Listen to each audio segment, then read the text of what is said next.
In this video, I'm going to give you a brief introduction to the Ego battery-powered tools I own and a review of the Ego battery ecosystem in general.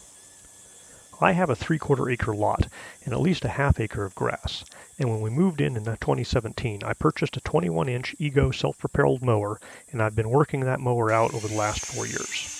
I also own the 530 cubic foot per minute blower, a handheld hedge trimmer, the Ego power head with edger attachment and the hedge trimming and cultivating attachments, as well as the split shaft carbon fiber string trimmer with power load and a 14-inch chainsaw. I purchased the Ego Power Plus multi-head system with edger attachment, and it works great. The multi-head with a 2.5 amp hour battery weighs almost 9 pounds, and the edger attachment adds just over 5 pounds, so together the edger weighs 14 pounds. I got the multi-head system mostly because I wanted the adjustable 20-inch hedge trimmer attachment. The adjustability allows me to trim the tops of my hedges without a ladder, which is the primary reason I bought it. The hedge trimmer also weighs just over 5 pounds, so you're again looking at 14 pounds of total weight. This isn't bad if you're part of a landscape crew used to working with professional yard tools all day, but it can get a little heavy if you only trim your hedge 4 times a year. The attachment can be easily rotated 90 degrees for cutting horizontally versus vertically, although in practice I typically just hold the handle at a 90-degree angle to rotate the blade. I find that the long attachments makes it easy to rotate across lower hedges to get a flat surface, and having the center of gravity centered on my body is actually easier than using a handheld hedge trimmer for this. The adjustable head also makes it easy to trim the back of hedges. I did buy a used handheld Ego hedge trimmer, mostly for the battery and charger that came with it, that only weighs 9 pounds, but I mostly use it for small jobs or tight spaces where swinging the full power head around can be difficult. The power head may be able to cut slightly thicker sticks, but both of these tools have plenty of power for home use. For cutting anything larger than 1 inch, you'll want to switch out to a chainsaw. This is the original 14-inch chainsaw. It has a kickback guard that automatically shuts the motor down. The chain tightness can be adjusted by hand.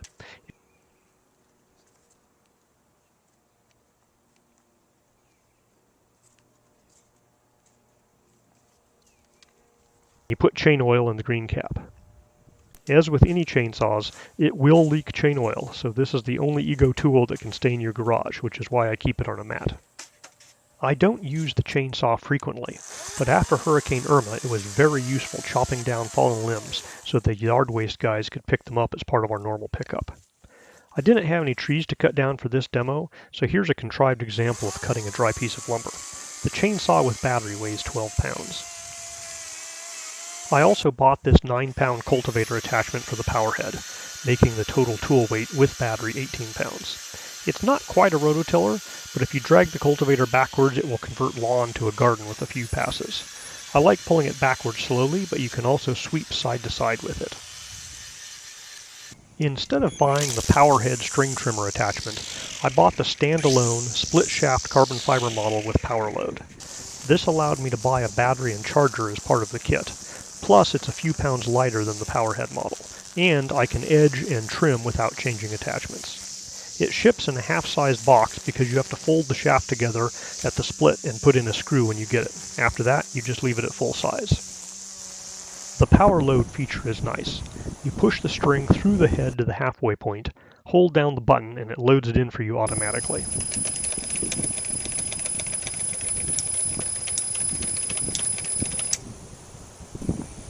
People transitioning from gas string trimmers sometimes complain bitterly that the head spins the wrong way, but once you get used to which way it will throw debris, it works just like any other weed whacker. You will want to run it around half speed when going by aluminum fences and wooden posts, as it's got plenty of extra power. Here you can see I'm cutting matted grass into sections with vertical passes and then chopping out each section.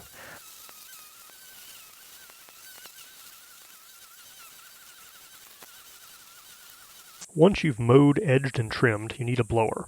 I have the 530 cubic foot per minute one. It weighs almost 8 pounds with a 2.5 amp hour battery, and it's nicely balanced in your hand. Once you turn it on, however, it will swing back and take some force to hold against the airflow. I'll sometimes brace the back against my leg when blowing.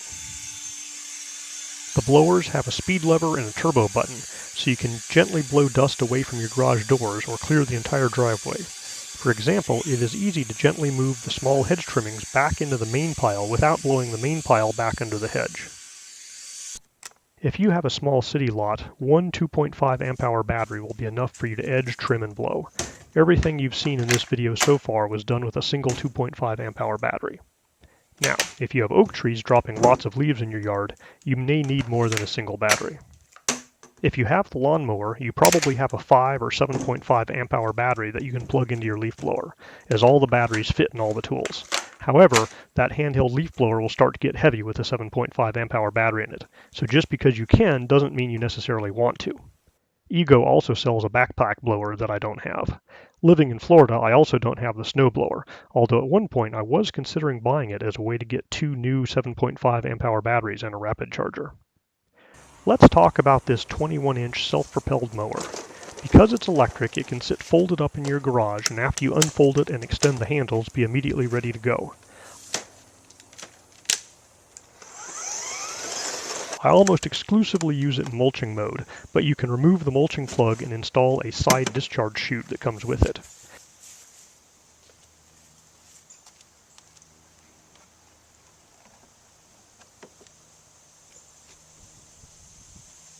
I've never used the side discharge chute, but I do make use of the bagger attachment for picking up hedge trimmings. For the road, I set the height to the lowest setting and then use the mower to vacuum up most of the trimmings.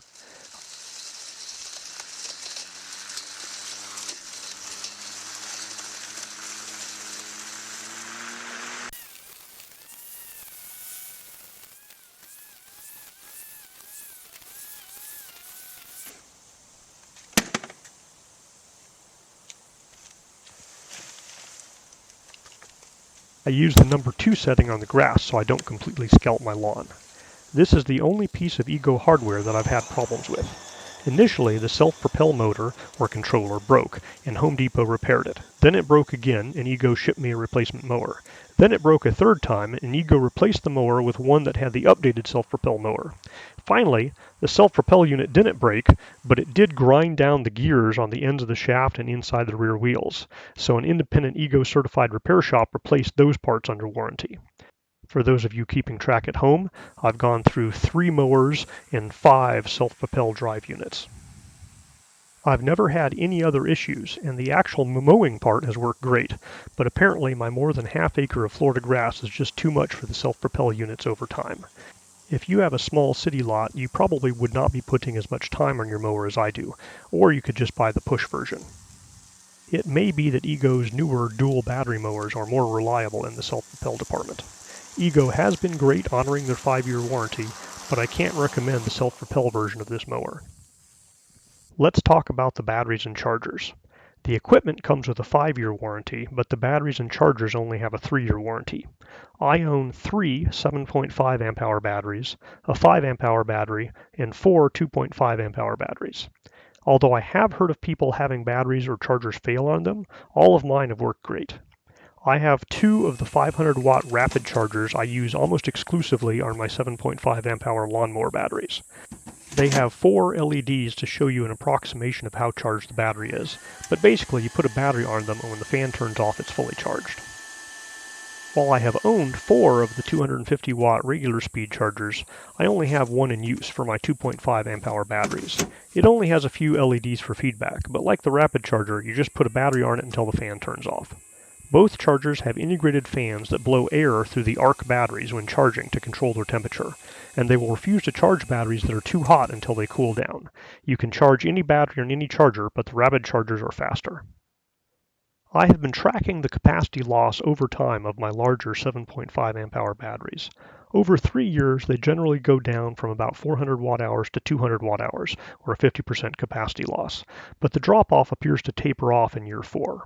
If you have a few batteries and chargers like I do, this isn't an issue as you just keep charging and swapping batteries. In the Florida heat, I run out of juice before my batteries do anyways. Alright, this is what you can get on a 3-year-old battery. From about 1 or 2 marks past that pole up to there, all the way from that fence to where I'm standing now. I mowed a section of thick Florida grass, approximately 3,500 square feet. So with my 3-year-old battery, maybe 4 years old, but 3 years of usage, I got 4 fence sections. You can see I ended right where the lawnmower is, right over there. With the essentially brand new battery, I got 9 fence sections. So that goes over here. Obviously there's some square footage difference around the shed. I'm not mowing. But you can see, this whole width here till I get up to there. A newer 400 watt-hour battery gave me a section that's about 7,500 square feet. It normally takes me 4 batteries to mow my half-acre lawn in the summer, and as few as 2 batteries when mowing in the early spring or late fall when the grass isn't thick or tall. For a smaller city lot, 1 battery would be plenty. Overall, I'm happy with all of the Ego tools and batteries with the exception of the self-propel unit on the lawnmower and the Ego Nexus Escape. Their warranty support is great if you're the original owner and have your receipts, and their batteries and chargers work well, but they do have normal battery degradation over time.